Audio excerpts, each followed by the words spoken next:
Halo teman-teman, balik lagi di kelas Mastering Web Design bersama saya Wirya Saputra.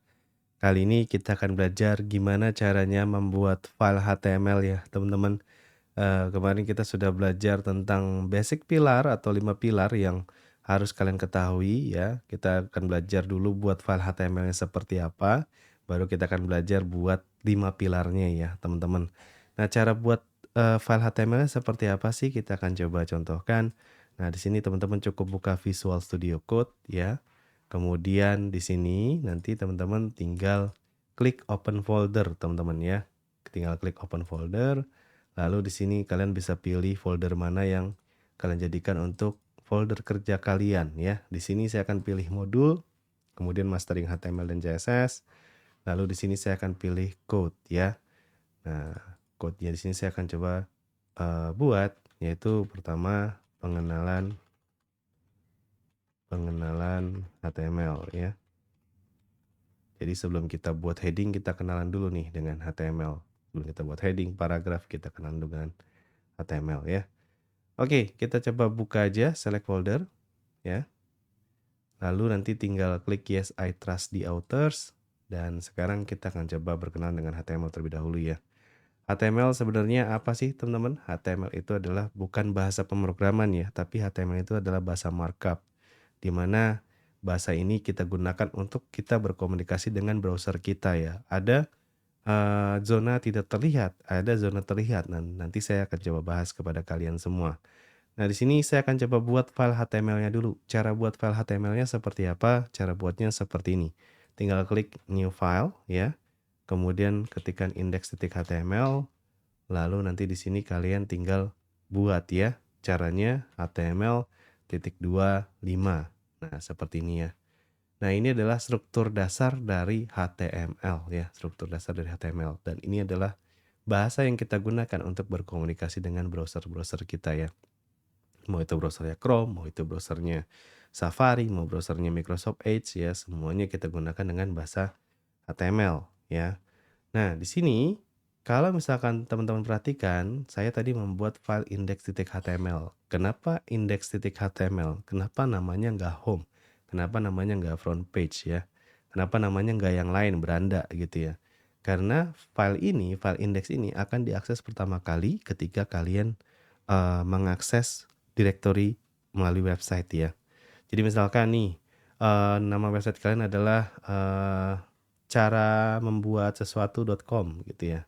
Dan di foldernya itu, di folder kalian itu, folder directory kalian itu ya, folder directory server itu, kalian akan masukkan indeks, maka indeks ini yang akan diakses pertama kali. Nah, di sini saya akan coba view command palette open with live server ya. Saya ketikkan live server. Sini kita akan coba simulasikan ya, open with live server. Nah, kita akan coba lihat, saya akan coba allow access ya. Nah, nanti kalian akan melihat seperti ini, teman-teman ya. Kalian akan melihat seperti ini. Index.html ini seperti yang tadi saya bilang, ketika direktorinya diakses atau ketika website diakses, dia akan mengakses file index.html pertama kali ya. Seperti ini. Nah, terus gimana kalau misalkan kita nggak punya file index.html? Kalau kita nggak punya, kita coba klik kanan ya. Saya coba rubah dulu, rename. Terus saya coba index kayak gini ya. Saya rubah jadi pakai bahasa Indonesia nih ya. Supaya dia mengerti katanya, misalkan kita kan bahasa Indonesia gitu ya. Dan ternyata ketika kita reload, nanti dia akan ada muncul list directory seperti ini. Tidak mengakses langsung ke filenya. Nah, jadi seperti itu ya aturannya teman-teman. Ketika kita ingin membuat halaman yang pertama kali diakses, maka index.html itu adalah nama filenya ya. Dan itu wajib ya. Dan kemudian index.html ini juga berguna untuk apa? Untuk securing folder biasanya. Nah, contohnya seperti ini. Mungkin bagi kalian yang udah pernah dengar atau udah pernah nonton ya film The Social Network, filmnya Mark Zuckerberg di mana dia ada klip yang di mana dia tuh lagi ngehack ya. Terus dia bilang gara-gara ada index.php-nya dia tidak bisa ngambil gambarnya gitu ya. Kenapa? Karena kalau misalkan hacker tahu pola file kita, nah itu dengan gampang mereka bisa mengambil semua file kita dengan perintah wget ya melalui Linux. Nah jadi kalian juga mesti hati-hati ya. Makanya biasanya programmer-programmer itu ketika kita coba buat folder seperti ini, misalkan kalian punya videonya ini kalian yang jual gitu ya. Kalian mau jual video dan videonya ini di folder video ini video-video premium kalian semua. Nah, ini kalau misalkan kita, tidak memakai indeks titik HTML ya, saya akan coba buat misalkan seperti ini, misalkan namanya adalah materi1.mp4 seperti ini ya. Nah, kalau kita nggak buat seperti ini ya, tidak ada indeks titik HTML-nya, maka ketika, hacker ataupun orang mengakses slash video Anda ya, seperti ini, maka nanti, videonya akan bisa di-download teman-teman ya, atau bisa di-play. Nah, ini bahaya ya, karena ketahuan nih polanya ya. Dengan wget nanti dia pakai bintang titik MP4 dia akan bisa mendownload semua, file kalian ya, file video kalian ya, dengan sangat mudah. Nah, oleh sebab itu biasanya kita gunakan apa? Kita gunakan di sini indeks titik HTML. Dengan begitu ketika kita akses folder video ya, maka dia tidak akan terlihat nama videonya, teman-teman. Nah, jadi seperti itu ya.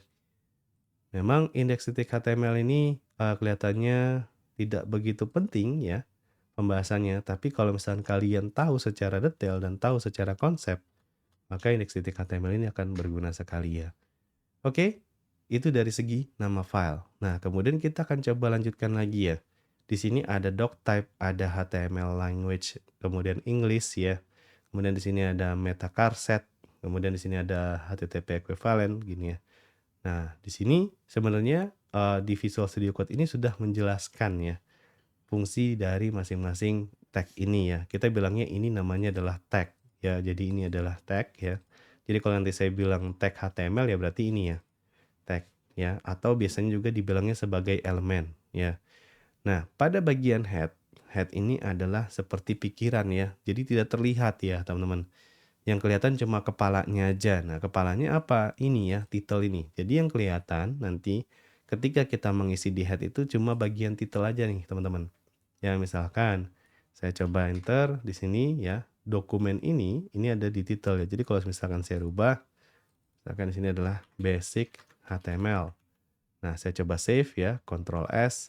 Lalu di sini kita lihat, nanti kita reload, dia akan berubah jadi basic HTML. Nah, terus apalagi yang kelihatan nanti? Yang kelihatan adalah Wave Icon, teman-teman. Nah, Wave Icon ini nanti saya akan bahas pada babnya tersendiri ya.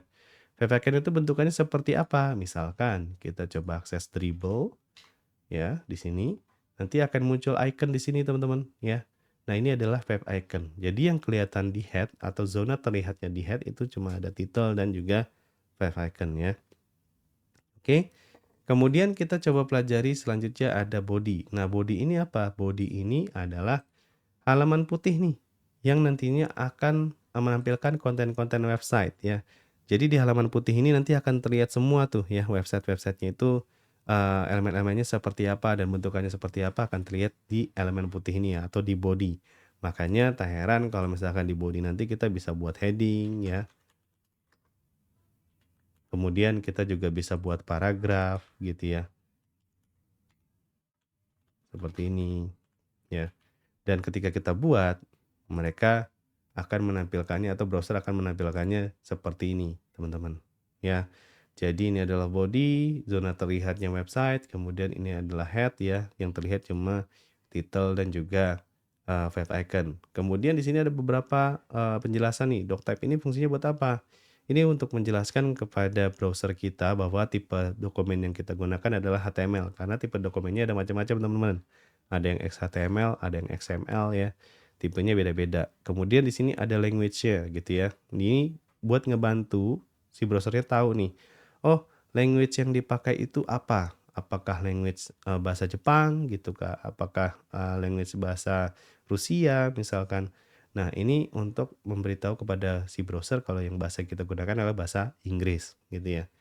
Nah, ini sebenarnya kalian nggak perlu ganti ya teman-teman, karena biasanya bahasa global yang dipakai adalah bahasa Inggris, walaupun website kalian bahasa Indonesia juga ini sebenarnya nggak perlu diganti ya. Kemudian di sini ada meta charset ya atau karakter set kita bilangnya. Nah, di sini karakter set ini biasanya melambangkan ada macam-macam ya karakter set yang kita bisa gunakan gitu ya. Kalau misalnya bahasa Rusia karakter setnya beda lagi. Terus kemudian tulisan kanji karakter setnya akan berbeda lagi gitu ya. Jadi di sini adalah karakter set yang bisa kalian gunakan. Biasanya yang digunakan adalah UTF-8 teman-teman, atau biasanya juga ada yang gunakan ISO ya, tergantung dari, teman-teman mau pakai yang mana, tapi biasanya yang paling sering dipakai adalah UTF-8 ya. Kemudian di sini ada, HTTP equivalent ya. Di sini biasanya, kita bilangnya itu untuk memberitahu nih pada Internet Explorer atau Edge ya, buat kompatibel ya, karena beberapa nggak kompatibel fiturnya ya. Nanti di sini saya nggak jelaskan terlalu dalam ya, karena biasanya ini kita tinggal pakai aja, kalian bisa langsung pakai. Nanti tuh di sini akan menjelaskan kalau kita bisa men-set ini ketika kita masuk ke Internet Explorer ya, seperti ini ya, atau sekarang tuh namanya Microsoft Edge. Website kita bisa kompatibel dengan, fitur yang ada di Microsoft Edge ya, karena nggak semua, properti ataupun elemen yang support di Microsoft Edge ya. Kemudian di sini ada yang namanya Metaname Viewport ya, biasanya digunakan ini untuk, responsif teman-teman. Jadi kalau misalkan kalian ingin buat konten responsif ini wajib ada ya teman-teman. Jadi kalau kita resize nanti dia akan initial scale-nya itu di set 1. Mungkin sekarang belum jelas ya, nanti nanti kalau misalkan kita bahas tentang materi responsif ini akan lebih jelas lagi. Title fungsinya untuk memberikan judul pada tab browser ya. Jadi kalau kalian lihat di sini di tab browsernya dia akan ada judulnya. Kemudian untuk yang, body ini seperti yang saya tadi bilang ya, dia untuk menampilkan semua elemen-elemen yang kalian tuliskan ya, di sini di dalam body ya.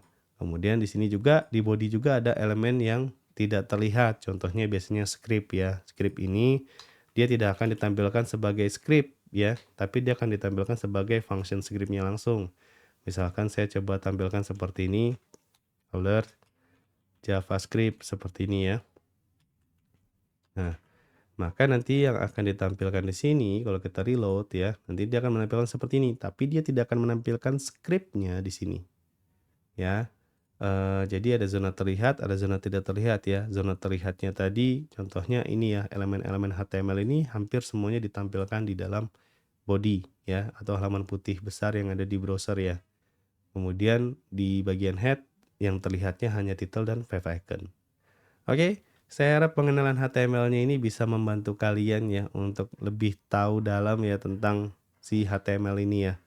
Nah, pada video selanjutnya atau pada materi selanjutnya kita akan coba bahas gimana caranya buat 5 pilar ya. 5 pilar utama ada heading, ada paragraf, ada link, ada gambar, kemudian gimana caranya kita grouping itu akan kita bahas di video selanjutnya.